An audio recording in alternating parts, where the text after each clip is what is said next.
আরে ওই যে ইলিশের নৌকা আসে। প্রোডাকশন ম্যানেজারকে বলতে হবে আজকে দুপুরের খাবারে নদীর টাটকা ইলিশ ভাজা চাই। চলো মাছগুলো খেয়ে আসি।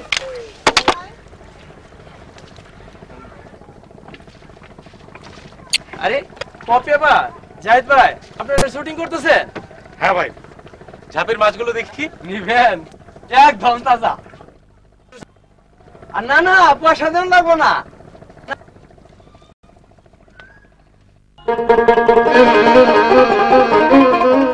আরে এগুলো তো ইলিশ মাছ না, জাটকা, মানে ইলিশ মাছের বাচ্চা।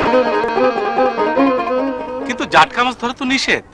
জাটকা না ধরার জন্য সরকার আইনও করেছে। আর এই আইন সবার ভালোর জন্যই। শুনুন, এই ব্যাপারে আমি আপনাদের সাথে কিছু কথা বলতে চাই। কি শুনবেন তো? কন আপা কন, আপনার কথা শুনবার লাগা তো আমরা সিনেমা হলে যাই। তাহলে আসুন আমাদের। আপনারা কি জানেন জাটকা ধরা আইনে অপরাধ? এই জন্য বাংলাদেশ সরকার শাস্তিও ঘোষণা করেছে।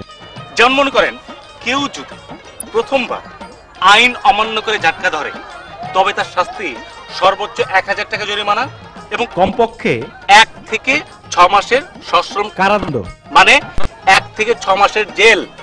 আর এরপরেও যদি কেউ আইন ভঙ্গ করে তাহলে প্রতিবার আইন ভঙ্গের জন্য রয়েছে কমপক্ষে 2 মাস থেকে 1 বছরের সশ্রম কারাদণ্ড সহ 2000 টাকা জরিমানা।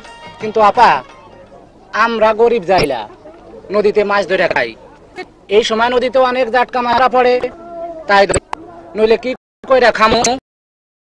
কিন্তু নভেম্বর থেকে মে মাস অর্থাৎ কার্তিকের মাঝামাঝি থেকে জ্যৈষ্ঠের মাঝামাঝি পর্যন্ত এই 6 মাস যদি আপনারা জাটকা ধরা বন্ধ রাখেন তাহলে কি আপনাদের খুবই ক্ষতি হবে। আচ্ছা, এই সময়টা তো আপনারা অন্য কোনো কাজও করতে পারেন। ভাই কিন্তু এই 6 মাস কেন? কারণ এই 6 মাস যদি আপনারা জাটকা মাছ না ধরেন তাহলে প্রতিটি জাটকা মাছ বড় বড় ইলিশ মাছ হবে। এই ইলিশ মাছগুলো ডিম পাড়ার সুযোগ পাবে, যা থেকে জন্ম নেবে লক্ষ লক্ষ মাছের পোনা। ফলে ইলিশ মাছের উৎপাদন বেড়ে যাবে বহুগুণ, আর বছরে আয় হবে কোটি কোটি টাকা। কোন কি এত টাকা? অতএব আপনাদের পুষিয়ে যাবে। মাছ বাঁচলে আপনারা বাঁচবেন, এটা মানেন? মানি মাছ না থাকলে যাইলে তো বাঁচনের পথ নাই। দেশের অমূল্য সম্পদ ইলিশ মাছ রক্ষা করতে হলে আপনাদের এখন করণীয় কি? প্রথমেই জাটকা মাছ ধরা বন্ধ করতে হইব। শুধু তাই নয়, আর যাতে কেউ জাটকা ধরতে না পারে সেদিকে আপনাদের নজর রাখতে হবে। আমার মতে জাটকা শুধু ধরাই নয়, জাটকা মাছ যাতে কেউ কিনতেও না পারে সেদিকে আমাদের সবার খেয়াল রাখতে হবে। কারণ আমাদের মাছ রক্ষা করার দায়িত্ব আমাদের সবার। Sequence 1 shot 26 take 1 action.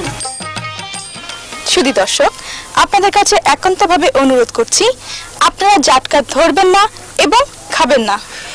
আসলে আমরা সবাই মিলে দেশের অন্যতম মৎস্য সম্পদ বাংলাদেশের ঐতিহ্য জাতীয় মাছ ইলিশ উৎপাদনে সহায়ক হই এবং দেশের সম্পদ বৃদ্ধি করি।